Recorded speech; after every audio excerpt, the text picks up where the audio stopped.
It's time for another daily drop here on TarHeelIllustrated.com. And if you're watching us on our YouTube channel, that is Tar Heel Illustrated. I'm THI publisher Andrew Jones. And joining me today as we discuss some hoops is our director of basketball recruiting, longtime AAU college and high school coach, Mr. David Sisk. And David, today the topic is Drake Powell.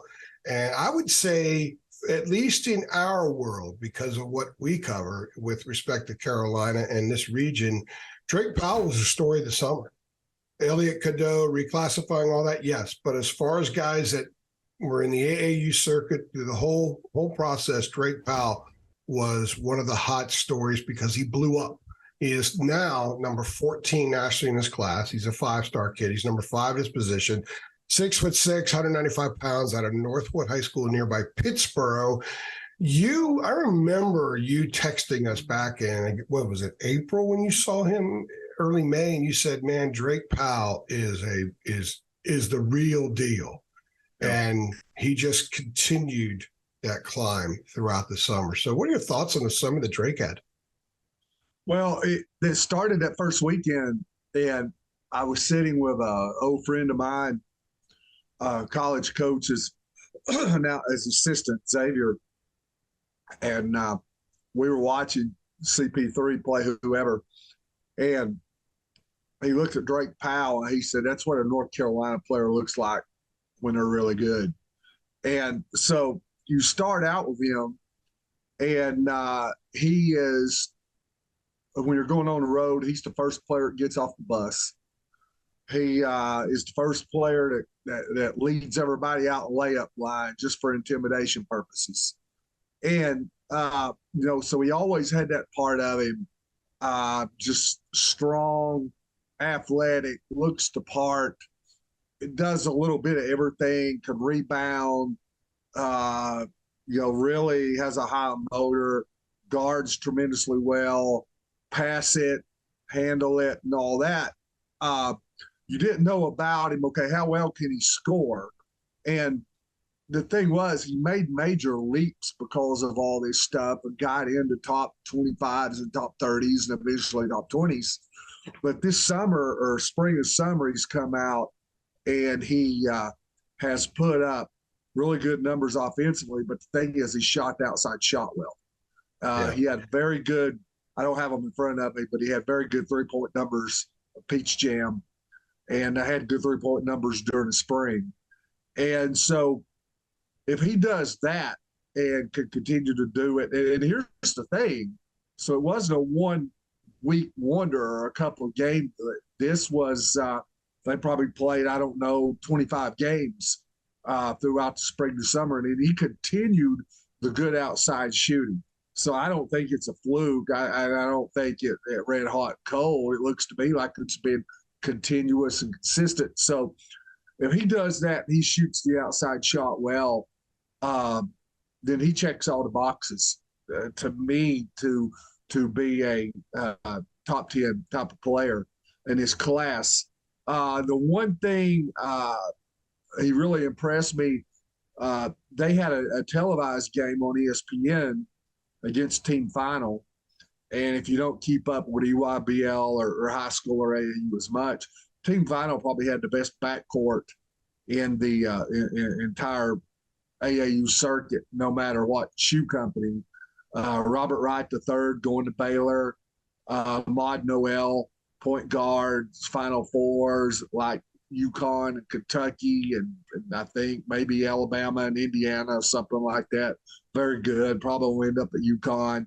And Jaleel Bethea, who is as good as a shooting guard, a scorer as anybody in the country. So, you're going to have 3 high major guards in that backcourt. And I think he had 22 that game.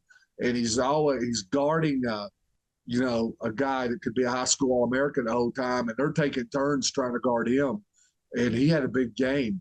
And like I said, that came against a team that I felt like was one of the 3 best teams on the EYBL circuit. So, he's not doing this against poor competition. He's doing it against really good players, really good teams. So like I said, he's checking every box. If he shoots the ball well, there's nothing you can look at Drake Powell and say, he's good, but he can't do this, or he's not doing this. He's doing it all. With the way that we think that Hubert is moving this program as far as interchangeable guys at the 3 and the 4, which I do think is a big part of what he wants to do moving forward. Drake right now is listed as a shooting guard on Rivals. I think that may just be a list. Just they had to put up some position there. But do you foresee in college some shooting guard in him? Do you foresee 3, or is he strong enough and maybe could defend some bigger guys that you might see him at some 4 because he could shoot that 3 now, but he's got some physical attributes that might help him in certain situations to play the 4? Well, I think it depends on the size of the 4.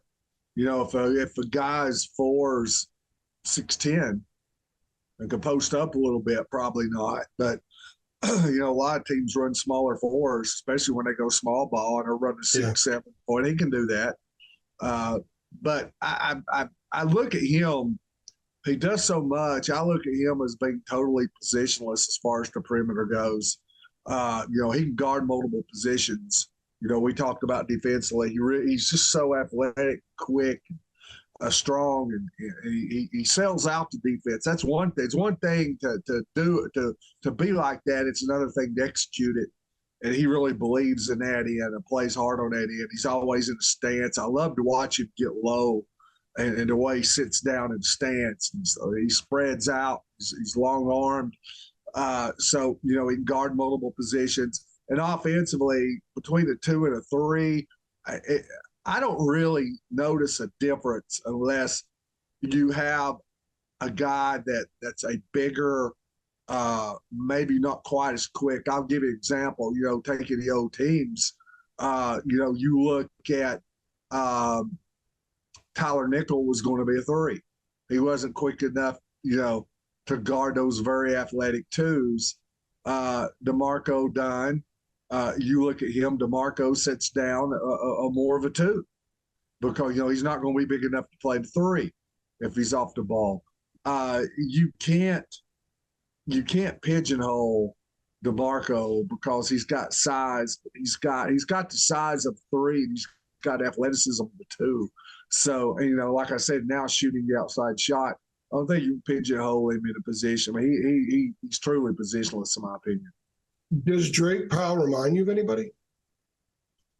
I'm not good at that, but I guarantee you there are guys out there like it. Now, he's a totally different player. A guy I coached against, you know, and Drake's not quite as big. Well, I don't know. At that age, he may have been, but I thought when I watch him sit down the defensive stance, as low and wide as he gets, he's got some Ron Artest in him when he does that. He reminds me, because I coached against Ron Artest when he played for Riverside, and I remember him how low he'd get. You get in the stance, his butt would be about that high off the floor at 6'7", and his arm was spread out. His hands would look like they went from sideline to sideline. And Drake, offensively, no, but he can do a lot. I just haven't thought about it. But defensively, he's got some of that in him. I'm going to tell you, the first time you get to see him, when you get to see him in person, Andrew, whether it's locally there in high school or if it's at North Carolina, he sits down the stance. You'll remember me telling you that because it's different looking. And by the way, Ron Artest without the baggage is a good thing, right? So yeah, absolutely. The positionless thing I find interesting because he's in the class at 24 with Ian Jackson, and you've described Ian as positionless. So when you think about the direction that Hubert has this thing going, you get a bouncy point guard, you get a guy in the post who could do some stuff but step away. You're looking at a lot more fluidity moving forward. So the uber emphasis on calling set plays a year ago may have been just Hubert's way of trying to get through the year because they would have struggled with fluidity.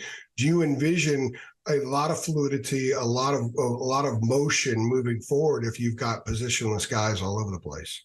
Yeah, the more athletic you get, you got to let guys like that play. And, you know, like I say, these guys are to me, are highly skilled offensively. So they're not, you know, a big athletic wing, you know, maybe in what they've kind of had in the past, who might be a little challenged offensively. They've got the size, the athleticism, and you look at Ian Jackson, and Ian's a playmaker. You can't put him in the box. So yeah, you take those guys and you put them together, and they're very, very dynamic. But it's interesting how they got there. Ian Jackson was a phenom right off the bat. And that's one thing with Ian, when he came up to be a freshman in high school, everybody in the country knew who he was. Drake Powell wasn't like that. Drake's just gotten better and better and better. He wasn't a prodigy early on. So he keeps improving. And, I remember, Cam Scott was the big wing recruit. He was ranked much higher than Drake, and Drake was evolving. And so it basically was a choice either or. So when Drake Powell commits to North Carolina, they back off Cam Scott. And there were a lot of people like, man, what are you doing? Cam Scott's this and that. Drake's, I'd rather have Drake's, no knock on Cam Scott, but man, I'm big on Drake Powell. I would rather have Drake Powell. So I'm curious, if you'd ask Hubert Davis, because people thought at that time, man, what are you doing? And he was proven right, in my opinion. So, if you look at that, I'm curious to see if he foresaw a year ago the growth that Drake Powell has taken from then till now, because it's been astounding. If I'm him, I'm going to say yes. So I look like the smartest guy in the room. Yeah, he will. And he will, because I think he did. So I think that it would be a genuine response. In closing, I remember when Drake committed, and a lot of people on our board even were like, why do you take that now? You could take that commitment later. You get that anytime. Why do you take it now?